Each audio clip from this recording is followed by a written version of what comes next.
teman-teman. Perkenalkan, nama saya Marcelinus Dede Setianto, perwakilan dari SDN 3 Bultong. Hari ini saya akan membawakan cerita yang berjudul Uder Mancing.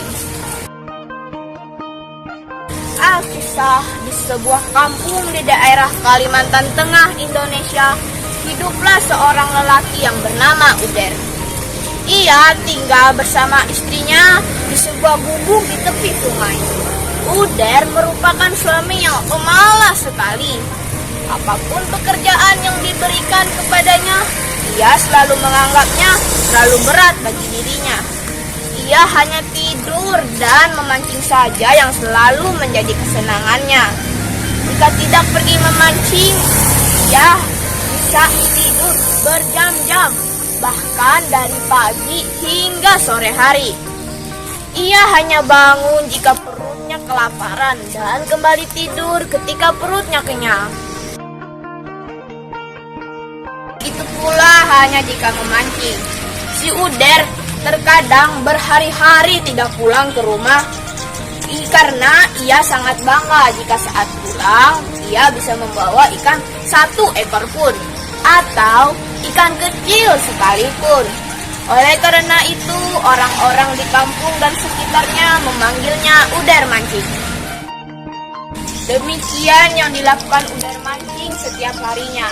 Istrinya sudah jemu menasihatinya, bahkan mertuanya sendiri juga sudah pernah menasihatinya. Tetapi perilaku Uder tetap tidak berubah sama sekali. Oleh karenanya, apapun yang dilakukan Uder, mertua dan istrinya sudah tidak mau tahu lagi. Jika istrinya pergi memancing, ia selalu membiarkan Uder tidur sendiri di rumahnya. Pada suatu pagi, Uder baru saja bangun tidur karena kelaparan. Setelah masuk ke dapur, dia tidak menemukan makanan sedikit pun. Ia lalu mencari istrinya dan membuka pintu gubuk belakang rumahnya. Ia pun melihat istrinya sedang membersihkan ayam yang baru saja ia sembelih. Tiba-tiba, Uder langsung merampas usus ayam dari tangan istrinya. "Bang, untuk apa usus ayam itu?" tanya istrinya heran. "Untuk umpan pancing," jawab Uder seraya memotong kecil-kecil usus ayam itu.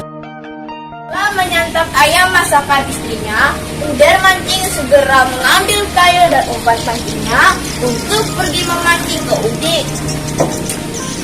Nah teman-teman, udik merupakan sebutan untuk hulu sungai. Dengan penuh semangat, Uder Mancing segera mendayung perahunya menuju ke sebuah teluk besar yang di dalamnya terdapat banyak sekali ikan. "Hari ini aku akan memperoleh ikan yang banyak sekali," umam Uder Mancing sambil mendayung perahunya. Di tengah perjalanan, ia berpapasan dengan orang sekampung yang baru pulang dari ladangnya. "Hendak kemana, Der?" tanya orang itu. "Hendak ke udik untuk memancing," jawab Uder. "Umpannya apa, Der?" tanya orang itu kembali. "Usus ayam," jawab Uder. Tidak berapa jauh kemudian, Uder berpapasan lagi dengan orang kampung yang baru saja pulang dari memancing. Orang itu pun bertanya kepada Uder dengan pertanyaan yang sama dengan pertanyaan yang ditanyakan oleh orang kampung yang sebelumnya. Si Uder menjawab dengan pertanyaan yang sama, walaupun dengan perasaan yang jengkel. Setelah orang itu berlalu, Uder kembali mendayung perahunya ke arah pinggir sungai agar tidak berpapasan lagi dengan orang lain. Ia sudah jemu ditanyakan dengan pertanyaan yang sama. Ia pun menyusuri pinggir sungai menuju ke udik. Namun saat lewat di bawah sebatang pohon yang rindang dan menjorok ke sungai, tiba-tiba ia dikejutkan oleh suara kawanan kera dari atas pohon itu. "Der, hendak kemana kamu?" tanya seekor kera. Mendengar pertanyaan itu, perasaan Uder semakin jengkel dan marah. Dengan suara nyaring, Uder menjawab, "Memancing." "Umpannya apa, Der?" tanya seekor kera lainnya.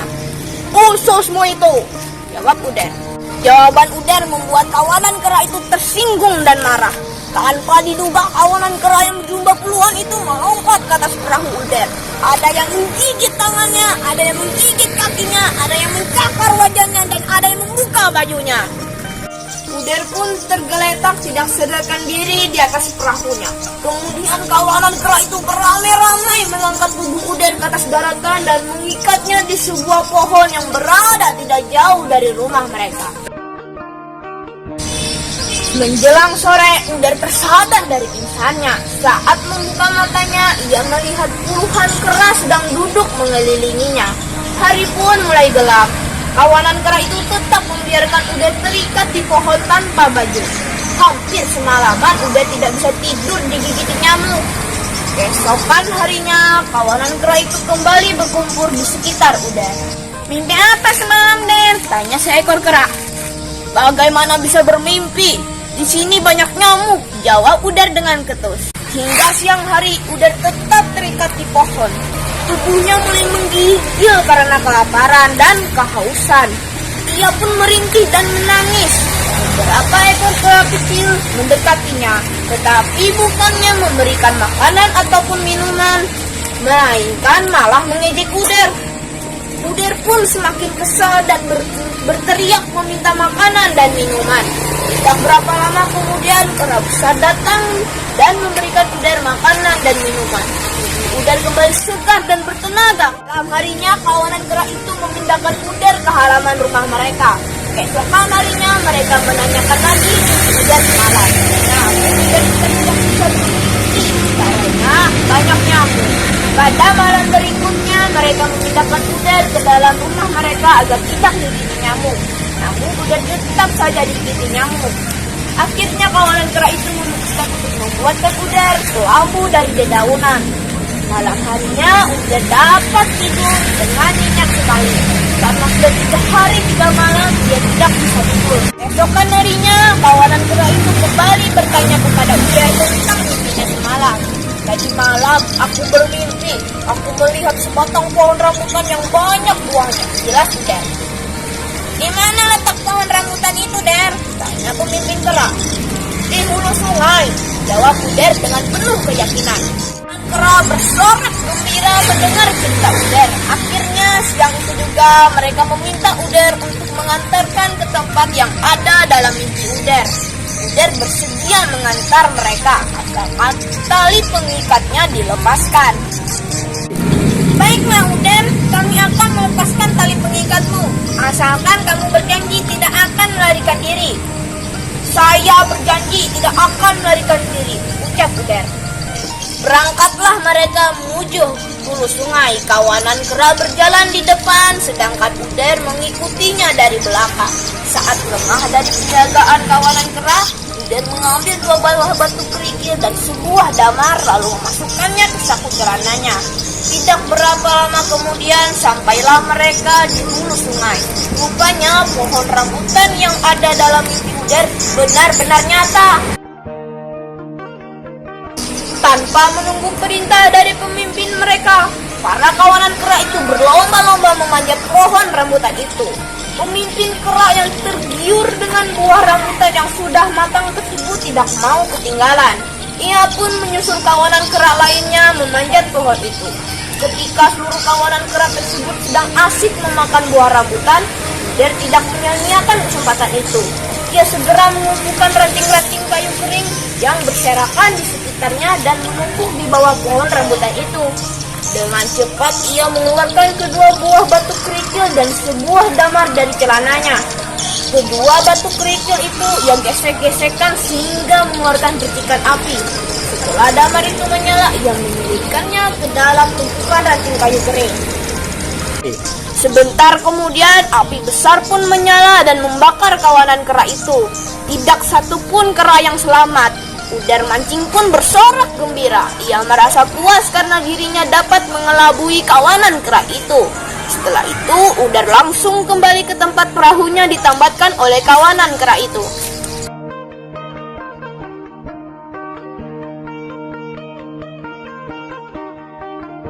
Sampainya di tempat itu, ia melihat seekor kera yang sedang hamil besar. Kera betina itu pun merengek-rengek memohon kepada Uder Mancing agar tidak membunuhnya. Uder Mancing pun membiarkannya hidup. Konon kera betina itulah yang menjadi nenek moyang dari kera yang ada di daerah tersebut. Setelah itu Uder Mancing langsung pulang ke gubuknya. Alangkah terkejut istrinya saat melihat suaminya pulang. Dia mengira suaminya telah meninggal dunia karena sudah 5 hari ia tidak pulang ke rumah. Uder Mancing pun menceritakan semua peristiwa yang dia alami. Sejak saat itu, Uder Mancing mulai berubah menjadi orang yang rajin. Setiap hari ia bersama istrinya sibuk menggarap ladang yang cukup luas. Dan ia hanya pergi memancing jika pekerjaan di ladangnya telah selesai. Akhirnya lama-kelamaan Uder Mancing dan istrinya menjadi orang kaya di kampungnya. Dapat dipetik dari cerita di atas adalah bahwa seseorang baru akan sadar dan mau berubah setelah mendapat ujian yang berat. Hal ini ditunjukkan oleh sikap Uder Mancing yang baru mau berubah menjadi orang rajin setelah mendapat ujian dari kawanan kera. Demikianlah cerita dari saya hari ini. Sekian dan terima kasih.